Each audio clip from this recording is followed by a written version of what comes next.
नमस्कार दोस्तों, आपका स्वागत है आपके अपने चैनल स्टडी वाइंस ऑफिशियल पर।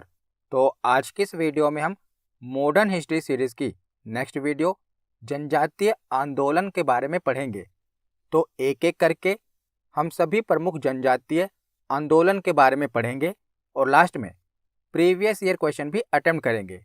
तो पहले आप वीडियो को पूरा देखें और लास्ट में प्रीवियस ईयर क्वेश्चन जरूर अटेम्प्ट करें।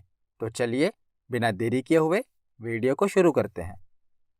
तो चलिए वीडियो की शुरुआत करते हैं। तो सबसे पहले देखते हैं कि आखिर आदिवासियों ने अंग्रेजों के खिलाफ आंदोलन क्यों किया।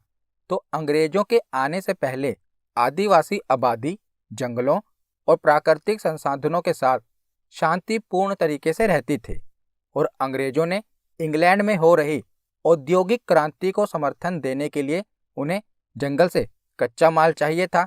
तो इसी इच्छा से प्रेरित होकर इन्होंने शोषणकारी नीतियां अपनानी शुरू कर दी, जिससे आदिवासी समूहों में आक्रोश पैदा हो गया। क्योंकि जो आदिवासी थे इनका अपना एक कानून होता था, अपना रहन सहन होता था, पर अंग्रेजों ने क्या किया, इनके रहन सहन में हस्तक्षेप करना शुरू कर दिया। तो प्रारंभ में आदिवासी समूह बिना किसी प्रतिबंध के कृषि, शिकार, मछली पकड़ने और वन उत्पादों का उपयोग करने जैसी गतिविधियों पर निर्भर थे और आदिवासियों का अपना कानून हुआ करता था। लेकिन अंग्रेजी राज्य विस्तार के पश्चात उनके व्यक्तिगत कानूनों में पुलिस एवं प्रशासन का हस्तक्षेप होने लगा, जिसके कारण वे बहुत दुखी थे। और इसी वजह से आदिवासी जिनके पास पहले अपनी जमीन थी, उनकी अपनी जमीन पर भूमिहीन और बंधुआ मजदूर की स्थिति तक सिमट कर रह गए। यानी कि जिनकी पहले अपनी जमीन थी ना, अब वो अपनी ही जमीन पर बंधुआ मजदूरी कर रहे थे। साथ ही प्राकृतिक संसाधनों और वन उत्पादों के उपयोग पर कई सीमाएं रखी गई और खेती को स्थानांतरित करने जैसी प्रथाओं पर भी प्रतिबंध लगा दिया गया। और इससे आदिवासियों की प्रति व्यक्ति आय में गिरावट आई। और जो आदिवासी थे ये बाहरी लोगों को दिकू कहते थे। क्या कहते थे? दिकू, जिसका तात्पर्य उन लोगों से था जो उन्हें परेशान करते थे, जैसे महाजन, ठेकेदार, जमींदार या जो अंग्रेजी अधिकारी थे, इन्हें ये दिकू कहा करते थे। और इनके अलावा आदिवासियों की सदियों पुरानी धार्मिक प्रथाओं को कम करके ईसाई मिशनरियों के ईसाई धर्म के प्रसार के प्रयासों ने भी अंग्रेजों के प्रति नाराजगी को और बढ़ा दिया। और इनके जीने के तरीके में हस्तक्षेप करने के बाद भारत के विभिन्न क्षेत्रों के विविध जनजातीय समूहों ने अंग्रेजी सरकार के शोषणकारी और भेदभावपूर्ण प्रथाओं के खिलाफ विद्रोह का नेतृत्व किया। तो जब अंग्रेजों ने आदिवासियों के रहन सहन में, जीवन में हस्तक्षेप करना शुरू किया ना, तब आदिवासियों ने अंग्रेजों के खिलाफ विद्रोह कर दिया। तो एक एक करके हम सभी प्रमुख आदिवासी विद्रोह के बारे में पढ़ना शुरू करते हैं। तो सबसे पहले है सन्यासी विद्रोह, जो कि 1763 से लेकर 1800 ईस्वी तक चला था।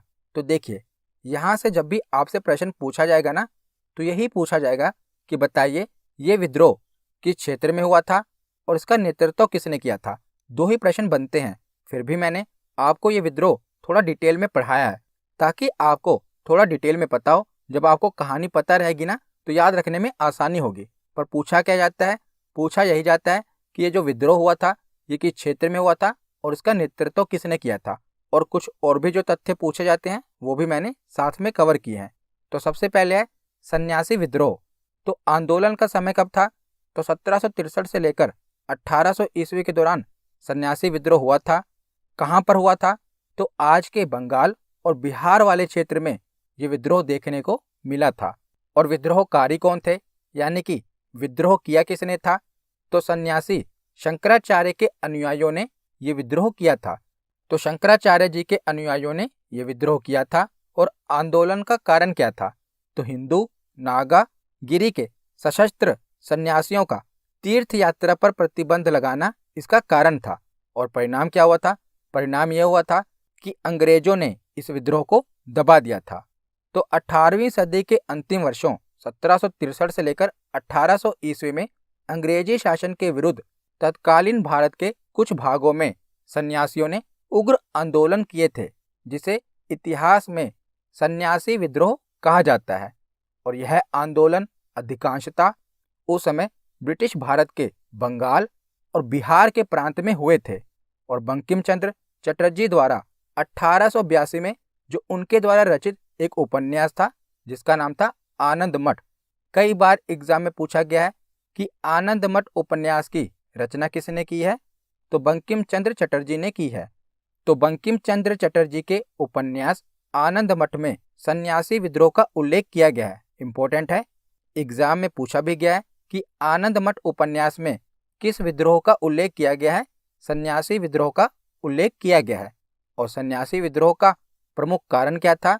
हिंदू, नागा और गिरी के जो सन्यासियों का तीर्थ यात्रा पर प्रतिबंध लगाया गया था, ये इसका प्रमुख कारण था। और इन सन्यासियों में अधिकतर आदि शंकराचार्य के अनुयायी थे। तो सन्यासी विद्रोह को खत्म करने के लिए बंगाल के गवर्नर जनरल वारेन हेस्टिंग ने कई कठोर कदम उठाए थे और अंग्रेजों द्वारा 1820 ईस्वी तक सन्यासी विद्रोह का दमन कर दिया गया था। तो यहाँ से आपको 3 चीजें याद रखनी है। पहली तो ये कि किस क्षेत्र में हुई थी, तो बंगाल और बिहार के क्षेत्र में हुई थी। और दूसरी ये कि विद्रोहकारी कौन थे, तो सन्यासी शंकराचार्य जी के अनुयायी थे। और तीसरी बात ये कि किस उपन्यास में सन्यासी विद्रोह का उल्लेख है, तो आनंद मठ उपन्यास में इसका उल्लेख है, जिसकी रचना बंकिम चंद्र चटर्जी ने की थी। तो सन्यासी विद्रोह से आपको ये 3 चीजें पता होनी चाहिए। तो सन्यासी विद्रोह के बाद अगला विद्रोह है पहाड़िया विद्रोह, जो कि 1779 ईस्वी में हुआ था। तो अंग्रेजी हुकूमत के खिलाफ भारत की आज़ादी के आंदोलन में तिलका मांझी को आदि विद्रोही का दर्जा प्राप्त है। तो तिलका मांझी ने ही पहाड़िया विद्रोह का नेतृत्व किया था और तिलका मांझी को आदि विद्रोही का दर्जा प्राप्त है। इन्होंने ईस्ट इंडिया कंपनी के बिहार, बंगाल और उड़ीसा में राजस्व वसूली और जमीन पर पहाड़िया आदिवासियों के आंदोलन को नेतृत्व प्रदान किया था। किसने? तिलका मांझी ने। और तिलका मांझी ने 1780 से 85 के मध्य ब्रिटिश हुकूमत के ऊपर लगातार हमले किए थे और इसके लिए इन्होंने आदिवासियों और अन्य लोगों को एकजुट करना शुरू किया और शाल के पेड़ की छाल में गांठ बांधकर गांव-गांव आदिवासियों को एकजुट होने का निमंत्रण भेजा गया। किसके द्वारा? तिलका मांझी के द्वारा। और तिलका मांझी ने भागलपुर के प्रथम कलेक्टर ऑगस्टस क्लीवलैंड को 1784 ईस्वी में तीर एवं धनुष से जख्मी कर दिया था, जिससे क्लीवलैंड की मृत्यु हो गई थी और इसी कारण इन्हें गिरफ्तार कर लिया गया, तिलका मांझी को। और 1785 ईस्वी में भागलपुर के बीच चौराहे पर बरगद के पेड़ पर लटकाकर इनको फांसी दे दी गई। किनको? तिलका मांझी को। तो पहाड़िया विद्रोह कहाँ पर हुआ था? तो बिहार, बंगाल और उड़ीसा वाले क्षेत्र में हुआ था। और इसका नेतृत्व किसने किया था? जो सबसे ज्यादा इंपॉर्टेंट है, तिलका मांझी ने पहाड़िया विद्रोह का नेतृत्व किया था। तो पहाड़िया विद्रोह के बाद है चुआर विद्रोह, जो कि 1769 ईस्वी से लेकर 1805 ईस्वी तक चला था।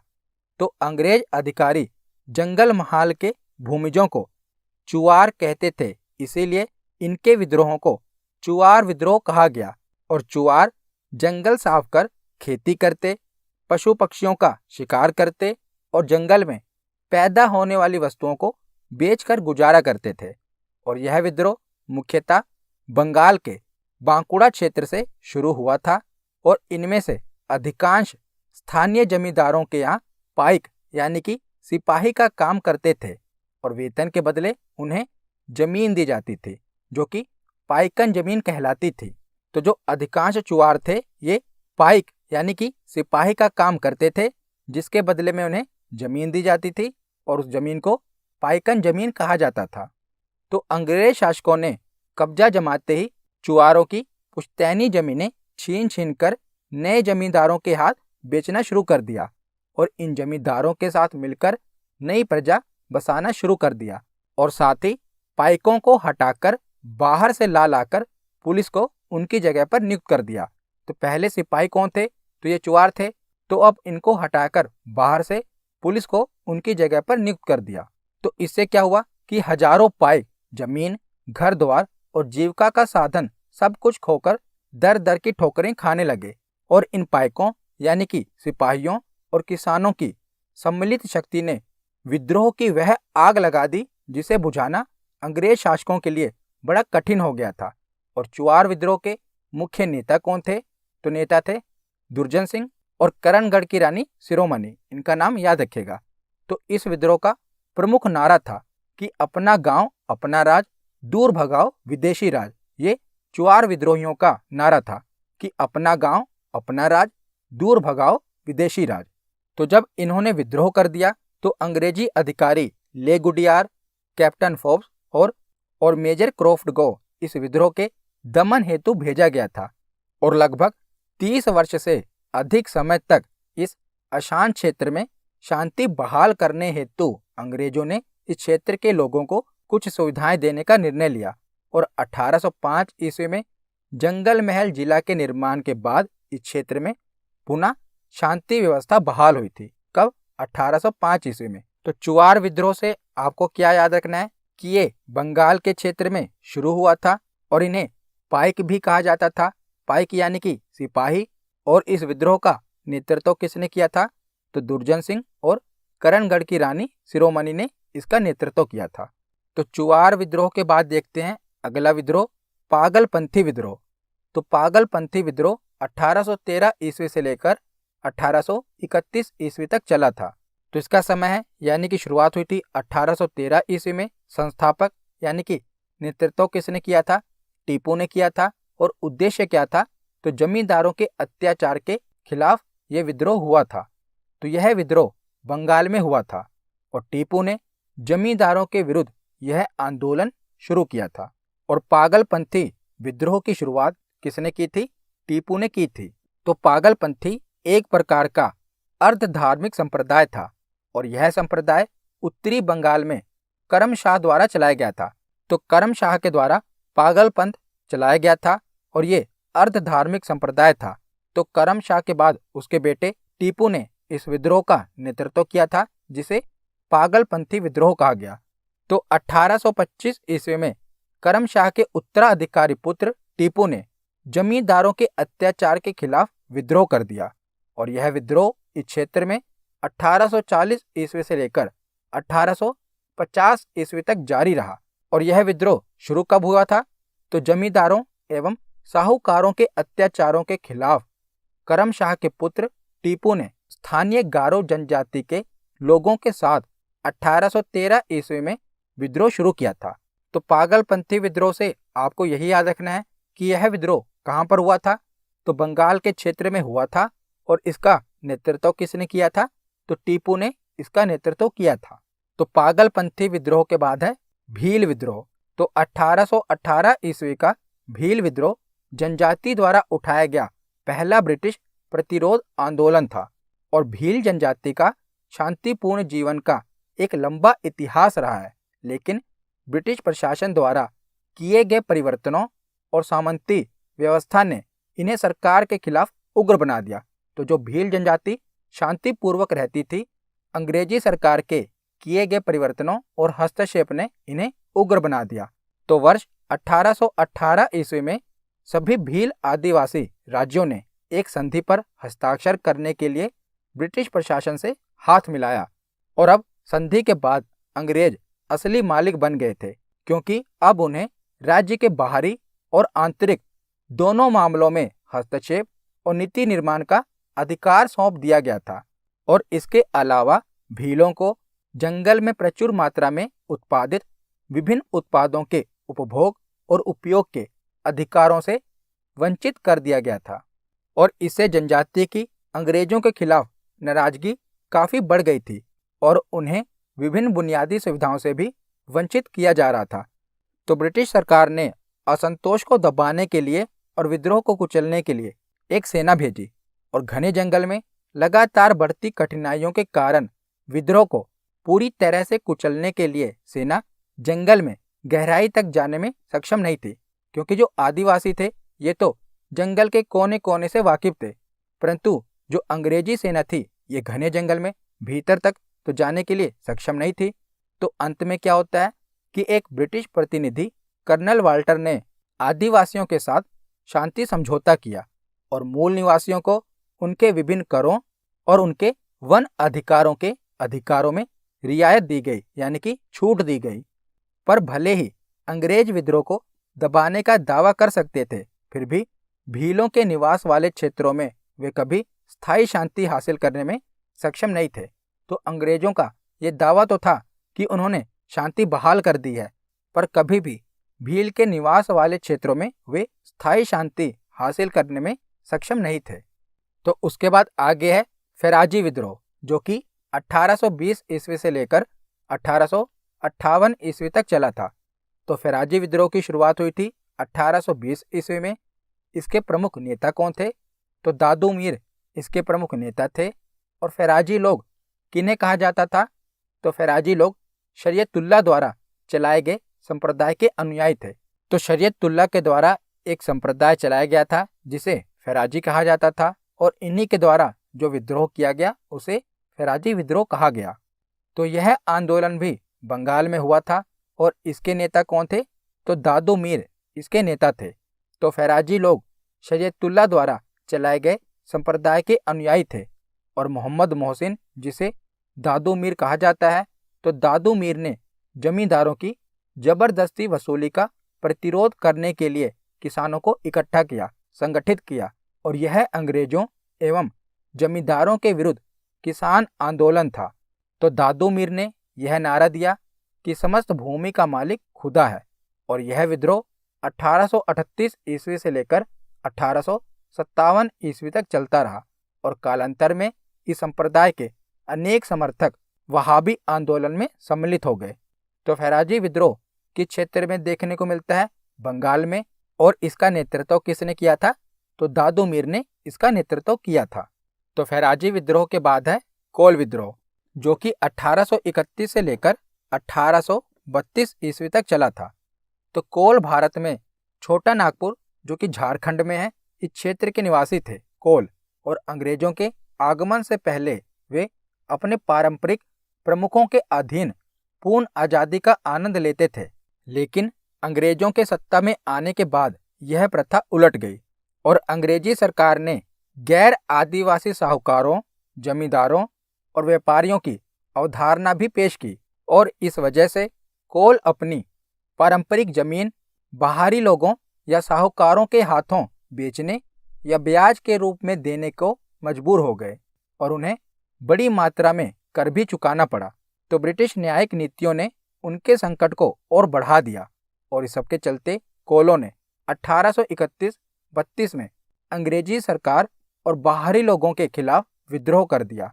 और इस विद्रोह का एक प्रमुख नेता था, क्या नाम था? बुद्धू भगत। Very very important. तो कोल विद्रोह का प्रमुख नेता कौन था? बुद्धू भगत। तो इन्होंने विद्रोह कर दिया और कई गैर आदिवासियों को मार डाला और उनके घरों को भी जला दिया। तो इनका सशस्त्र विद्रोह 2 साल तक चला, जिसके बाद अंग्रेजों ने इसे बेरहमी से दबा दिया। तो उसके बाद अगला विद्रोह है खासी विद्रोह, जो कि 1830 ईस्वी से लेकर 1833 ईस्वी तक चला। तो खासी विद्रोह 1830 से 33 के बीच उत्तर पूर्वी पहाड़ी पर हुआ, और खासी विद्रोह खास करके असम वाले क्षेत्र में देखने को मिला।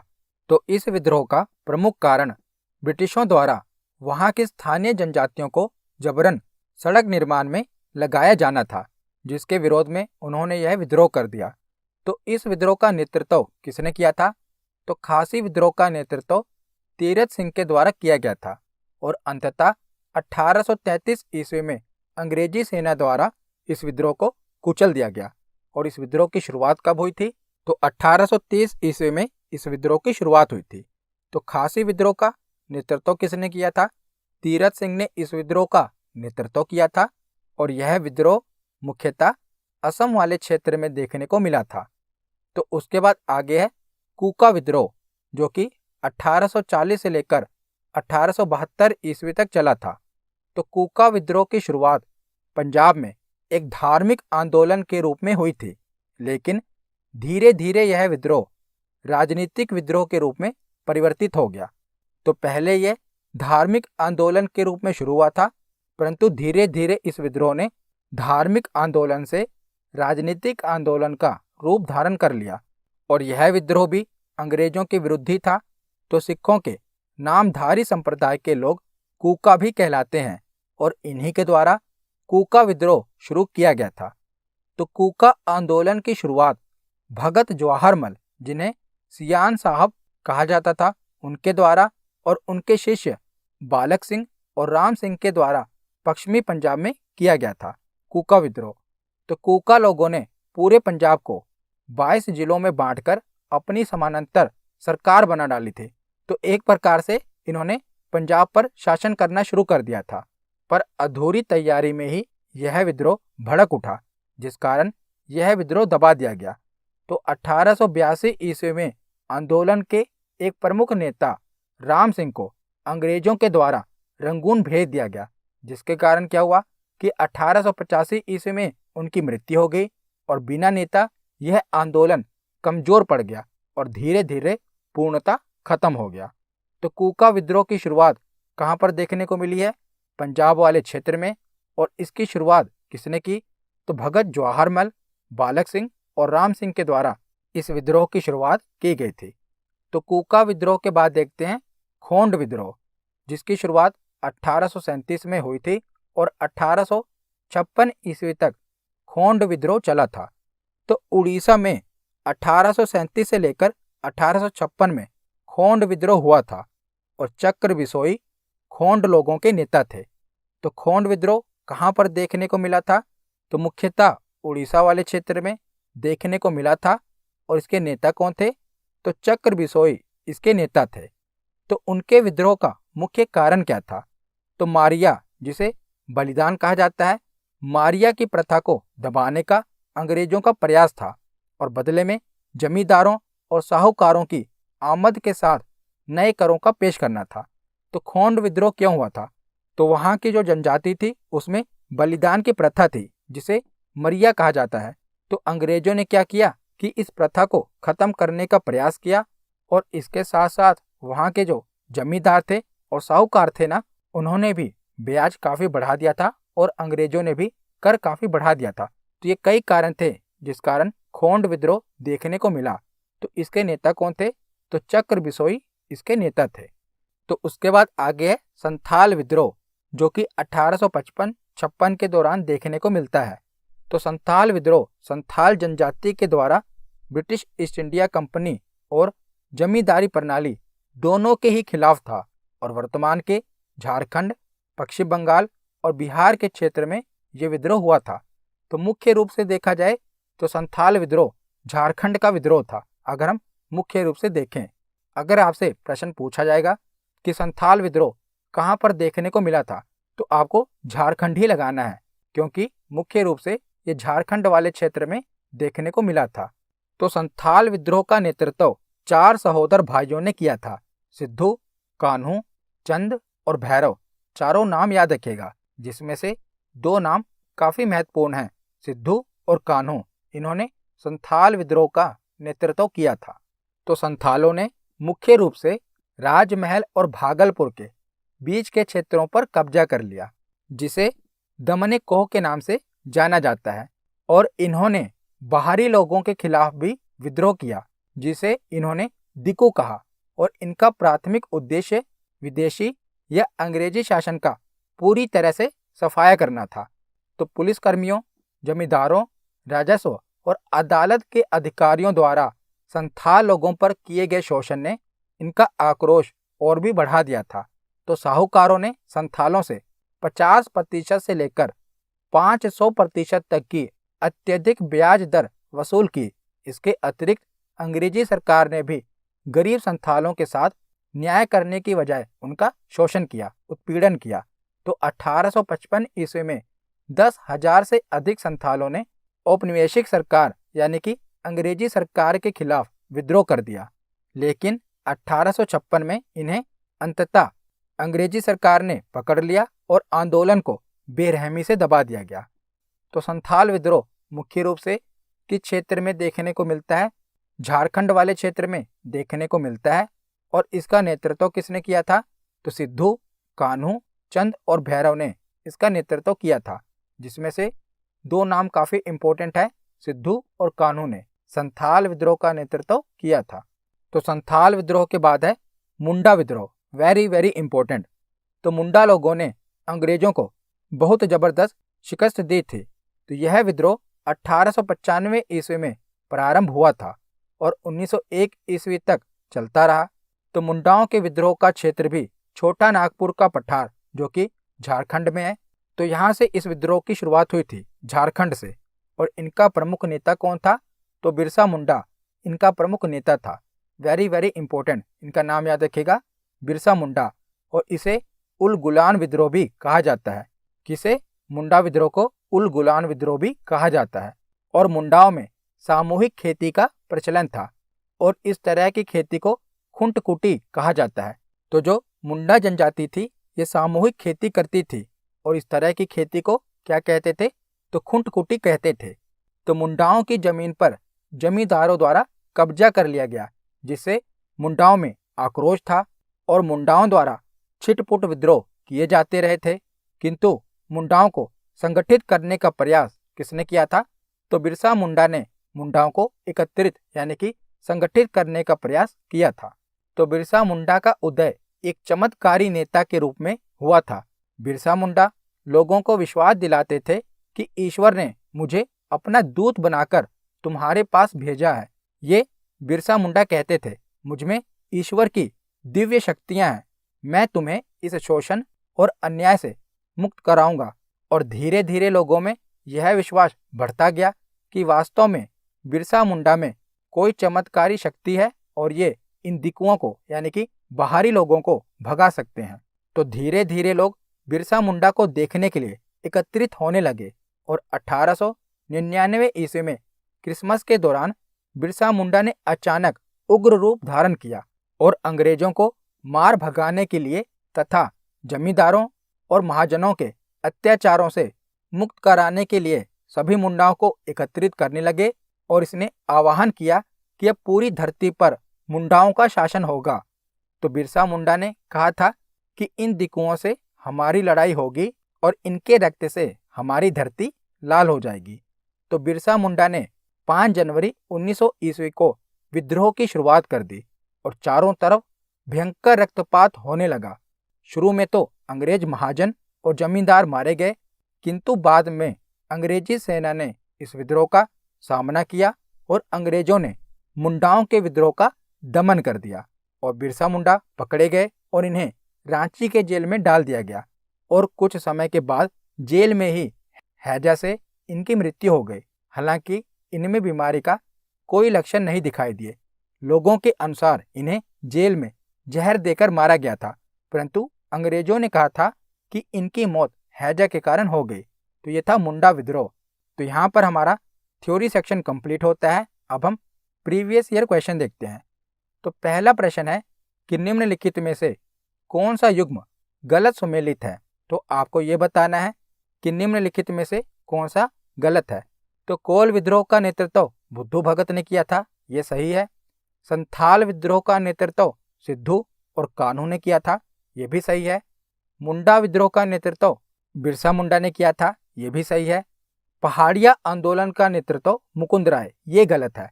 पहाड़िया आंदोलन का नेतृत्व तिलका मांझी ने किया था। तो ऑप्शन डी इसका सही जवाब है। अगला प्रश्न है कि भारत के इतिहास के संदर्भ में खुंडकट्टी प्रणाली या संयुक्त स्वामित्व निम्नलिखित में से किस घटना का वर्णन है?